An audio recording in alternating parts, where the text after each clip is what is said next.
I want to begin with the extraordinary documentary that you and Dennis Prager put together called No Safe Spaces. We featured it on the show a year ago. It goes into DVD distribution this fall. But interestingly, Netflix won't run it, and Walmart, you can order it, but they won't stock it in the stores. It was the #1 documentary in the entire year. What is going on?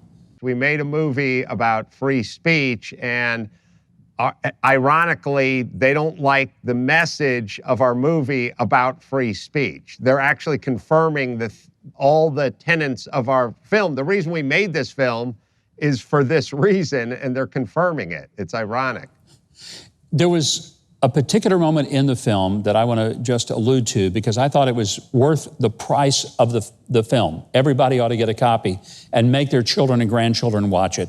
But it's when you talked about, as a kid growing up, you rode your bicycle, you didn't have a helmet, you didn't have constant supervision. You made this statement that I thought was so profound. You said, because we didn't have everyone hovering over us, we learned how to fall. I thought that was a powerful observation about what's happening to kids today who don't learn how to fall, i.e. fail. Well, you know, I've said it in front of Congress, which is when you send astronauts up into the space station, they have to do exercises to simulate gravity, because when you're in a zero gravity environment, you lose muscle mass and bone density, and it hurts you a lot. And a lot of these kids are growing up in a zero gravity environment, and they're losing their muscles and they're losing their bone density. And it's not a physical thing, but obviously it's gravity free in our society, in their brains. Your brand new book called I'm Your Emotional Support Animal.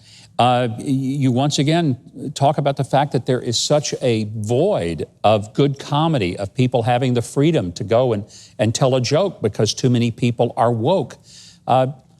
Help us understand, what is wrong with a cancel culture? What's going on, and how is that dangerous to the next generation?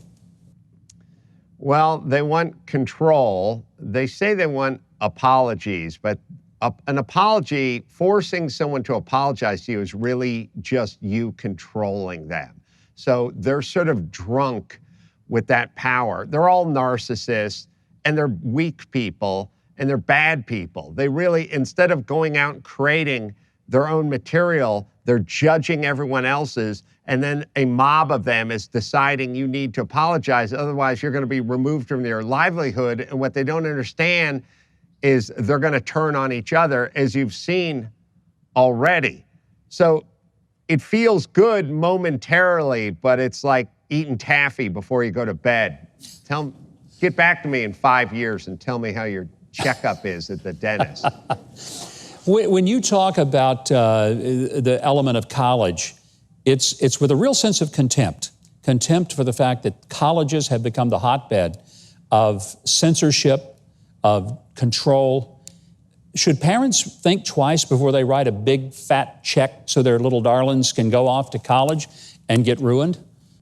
I was just thinking about this the other day. I for sure would, and I was talking to Dr. Drew about it. I was saying, how can we be simultaneously becoming more and more educated and dumber as a society? You know, we're missing a basic horse sense. We're missing a clarity. We're common sense, the kind of things we used to hear about growing up. Now everyone has a college degree, but they've lost their ability to think and reason. And I realized they're going to college instead of going to a lumber mill or the military or a construction site and really learning how to practically use their brain. You know, Adam, we're all confronted with people who are radical leftists, who yell and they scream at us and they don't like the way that we talk or what we believe. What's your advice of how to deal with these leftists? And I know this is one of the things that you deal with in your book, but I want to ask you to explain to our audience, how do we deal with these leftists who think that we just ought to disappear with our views that are different than theirs? Well, I think the first thing is you don't apologize and you don't step back. And I know it sounds easy to say, but they are essentially folks that take hostages, and the more you pay the hostages and the more you negotiate with the hostages, the more they progress. So they'll need more. As you retreat, they'll advance.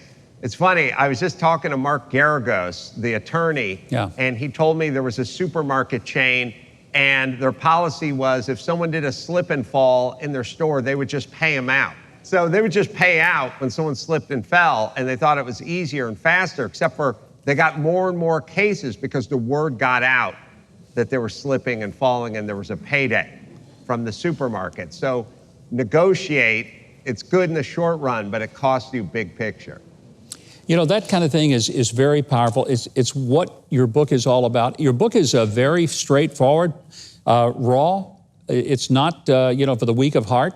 But living life right now is not for the weak of heart. And I hope people will get it and read it and realize that wherever they are on the political spectrum, we need to embrace liberty, free speech, and the idea of letting people be who they are. And Adam, I want to thank you for being who you are and being bold and courageous, even in the world of comedy. And I hope you will continue to be an outspoken advocate for free speech. Thank you for joining us.